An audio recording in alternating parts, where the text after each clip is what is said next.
Hello everyone, I'm Havoc, and this is Satisfactory. We are currently getting strobed by the sun coming up over our beautiful storage facility and right along the space elevator. So, I have done a little bit of work between episodes. If you'll notice, our Fixmas tree is much more decorated right over here. It's looking nice. We're getting much closer to having that completed, and that is because I have a small army of little trees over here printing presents for me. And they're just trekking right on along. I've got a full container and I have lots of processing going on all the way to the furthest amounts, the furthest most complex items that I can make so far, which just so happens to be this Fixmas decorations, the wreath. And I don't have this being stored because up until now I really didn't have a whole lot of backlog of the other resources because I've been not fully automating this. I'm bringing the copper and iron over here by hand to storage containers just every so often. I don't want this thing to run and make too many different items. Ah, the glorious ambience that is Satisfactory. Update 5. I've done a little bit of work between episodes. You'll see there's a building right over there that's new. We've added a little bit here to this structure, which last I showed off, all I had done is work on the smelting and changing it to handle the 480 that it does, which it's set up there. It passes the iron ingots through the wall and up to the next floor. And now I've got a little something going on up here. So what I did was started setting down constructors that are going to make screws. Let's get a good bird's eye view. Here we have rows of constructors each making screws with the cast iron screw recipe, which gives me 50 screws per minute. Now on this side I have 5, which gives me 250 screws per minute. I'm only going to utilize 240 screws per minute for our design, and those 240 screws per minute are going to go and make 20 reinforced iron plate per minute, as well as making some plates. And then the other sets right over here, the 6 and the 4, are because I need 10 constructors making screws in order to make 500 screws, so I can get 20 rotors per minute out of another setup. Now the reason I have it set up into 6 and then 4 is because I can only move 480 items in a single belt per minute right now, and if you do the math, that's 500 screws per minute. Well, how am I going to move the extra 20? Well, it's simple. I'm simply splitting the belt into 300 screws per minute and 200 screws per minute, and then they will each go into one will take 3 assemblers, so the 300 screws per minute, as each assembler will take 100 screws per minute. That'll feed 3 of them, and then the other 4 will feed 2.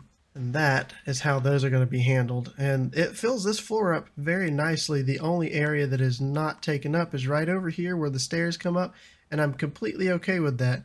And it's left me a little wall here that I can use for another hypertube to go up to the next floor.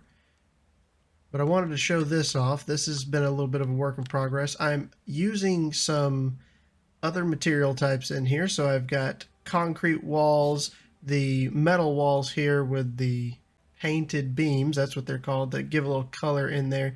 But so that it's not all just the red walls, I want to break it up some here and there. I was considering swapping these out to, let's see, the concrete walls or the grip metal walls over here, because it's going to have this metal pillar coming up beside it. Let's go ahead and drop that down like so.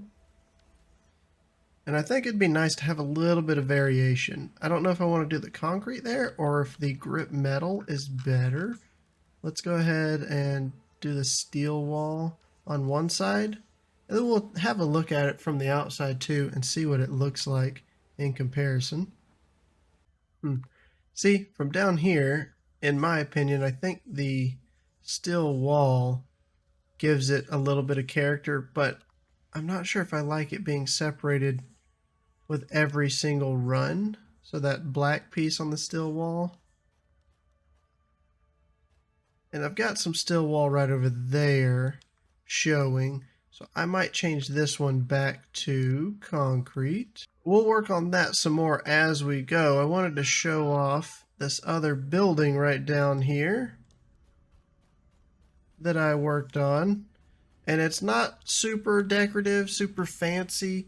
This building is just for making concrete. So I wanted it to be kind of blocky, concretey, and less color in order to, represent essentially what it's producing. I do have some decorations here and there. This is the entry point. See, it's got a sign, there's some light.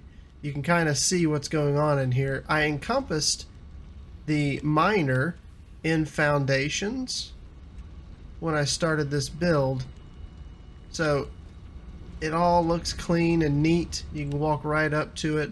And it's just taking every bit of this. I'm getting 120 per minute because this is a Mark II miner on a normal node, I believe is what it is. And I'm not using any kind of what do you call them, power shards in order to speed it up at this point, because this is all just going to storage. But you'll see it goes up to the next floor, and all we have to do is go around a stairway. I use glass wall over on this side, since my little trick with the 1 meter walls doesn't work neatly over here where you're changing elevation. I simply put the glass wall, and you can hear the donk when you run into it, which is very funny. I like that. On this floor, I just put one constructor down. I was considering adding 2 in here because I'm going to do a total of 3 constructors. Or I have a total of 3. They each consume 45 per minute, which is more than the 120. So the one of the 2 top ones I have clocked down to 2/3 speed, so it consumes exactly 120 total limestone. And it all just comes down. You'll see it goes through the floor. I'm making use of a lot of these floor holes. Absolutely amazing. You can kind of take a look at the miner right over here. I left this big tall window in so you can see it from the outside. You can also take a peek right over here and see it drilling away at the limestone. Some of the limestone sticking up there.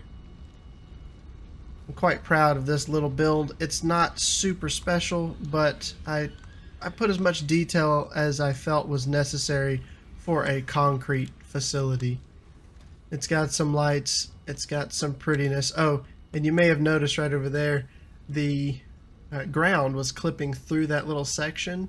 I decided rather than trying to hide the ground, I would simply incorporate it in the build by giving it a little bit of a framework so it looks like a flower bed that's over here inside of the building. I thought that was pretty neat. Just to showcase the natural vegetation some. And you'll see that's just where that passes through, and it joins in a straight line with these 2 to get my full output of concrete.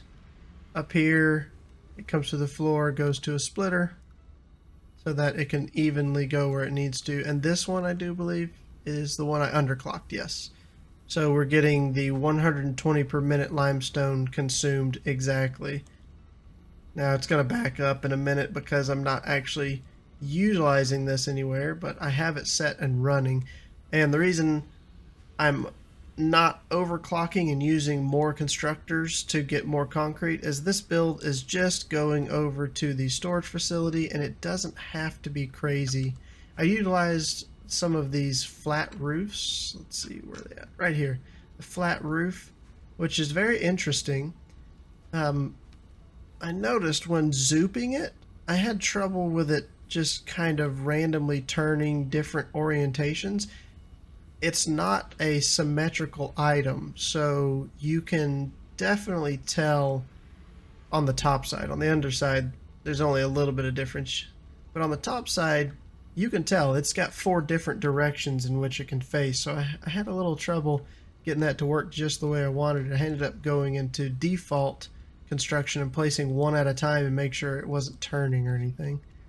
But this little build I quite enjoyed. I cleaned up our little facility for making the power through biomass and biofuel, or biomass, not biofuel, and got that cleaned up. So now we have the pretty little oasis water to look at, and I'm getting a lot of stuff cleaned up and cleared out as I go over here and rebuild things. So we just need to get this over to the storage facility now, and that's something we'll work on.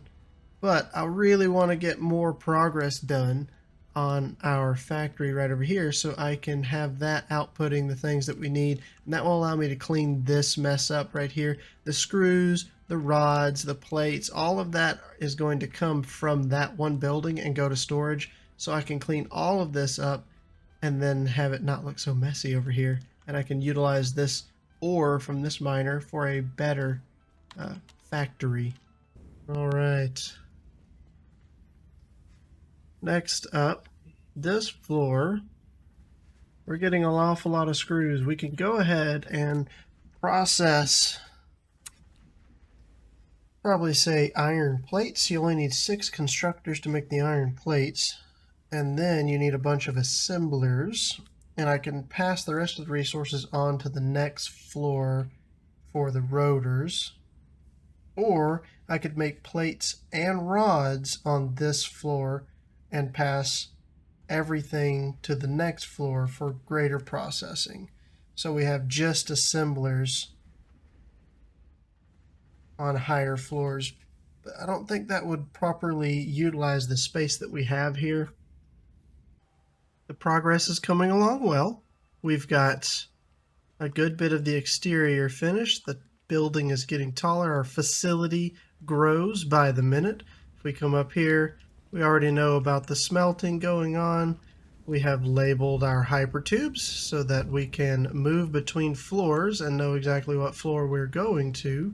Our first floor is obviously the screw production. Everything is flowing well.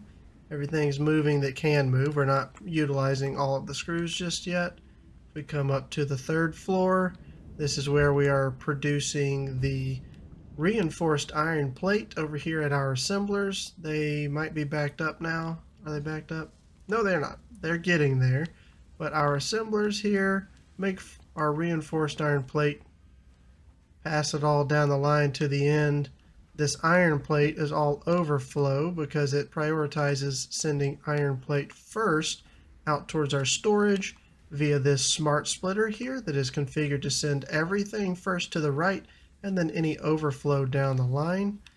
This is where we bring in our reinforced iron plates down to the end so that we will be able to exit the building and move everything over to the storage facility. Now where we're getting to the last bit, we need to produce our rotors up here. Before we can get to doing that, we need to produce rods as well.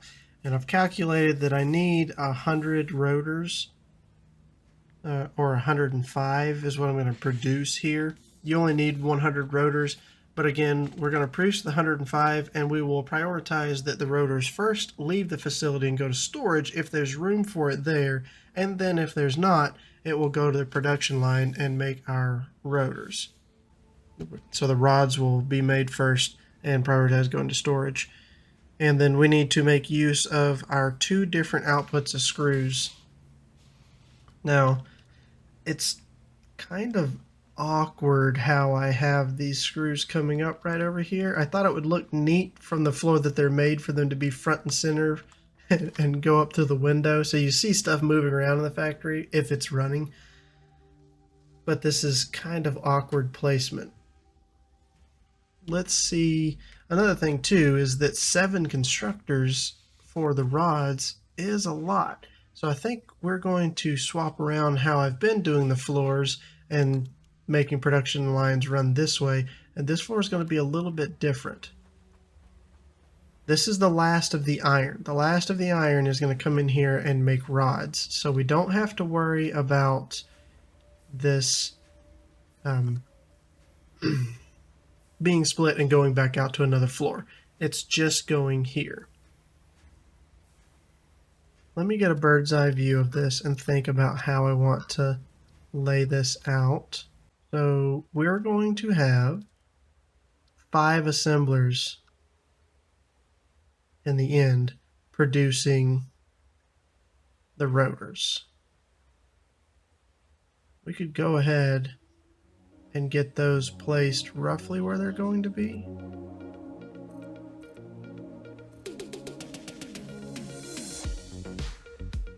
Yep, so we see that's not enough room.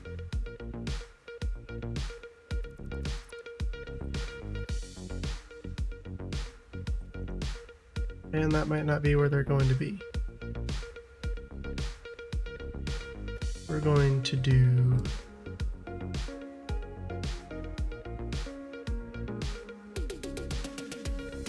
constructors. We need 7 of these.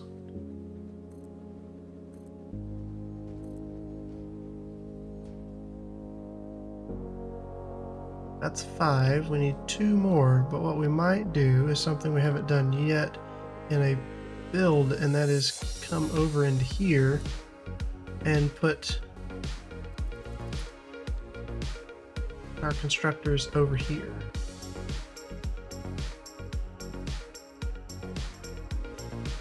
So we need to fit in enough assemblers, which is 5.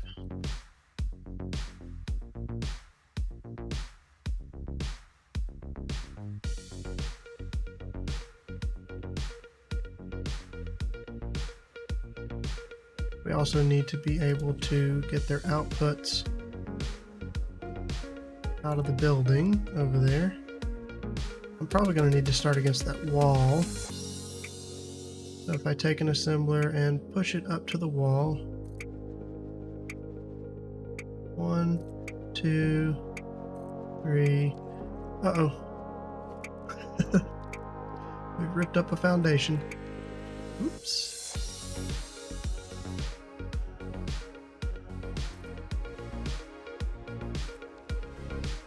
1, 2, 3, 4, and 5.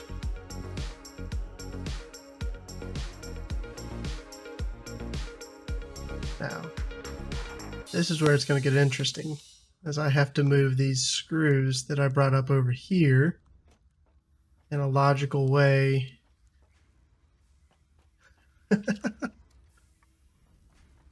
This part is easy for getting this product out.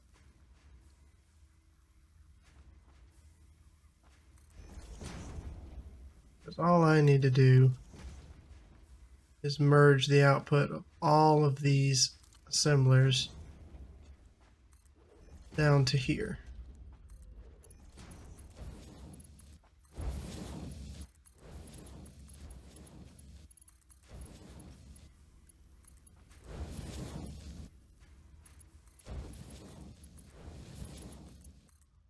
Whoops, misclicking. And then this is also very easy, as all I'm going to do here, as long as this is lined up correctly, is turn it like so, and conveyor belt that out. And that is the output of all of the rotors. That's easy. We just need to pass some of these screws to some of these machines after first filtering it to go out that direction. And here we have the final floor in its glory. We have 7 constructors, each making rods for a total of 105 rods from our final bits of iron ingots coming in right here. This is all collected and then split off via a smart splitter here to send the rods first over to our storage, and then once storage is full, it backs up and sends it to all of the assemblers that are here producing our rotors from the screws and rods. And then the rotors simply go out over there as well. So we get rods, rotors. The floor below has overflow screws, plates, and reinforced iron plates, giving us most of the entry-level items very easily. And as I showed in the beginning of the video, our little facility down there to make concrete. Now all I've got to do is finish tidying up the aesthetics on this building and figure out the logistics of how I'm going to move these over to the storage system. However, that's going to be it. If you enjoyed today's video, feel free to hit the like button and subscribe. I really do appreciate it. And as always, I will see you all next time.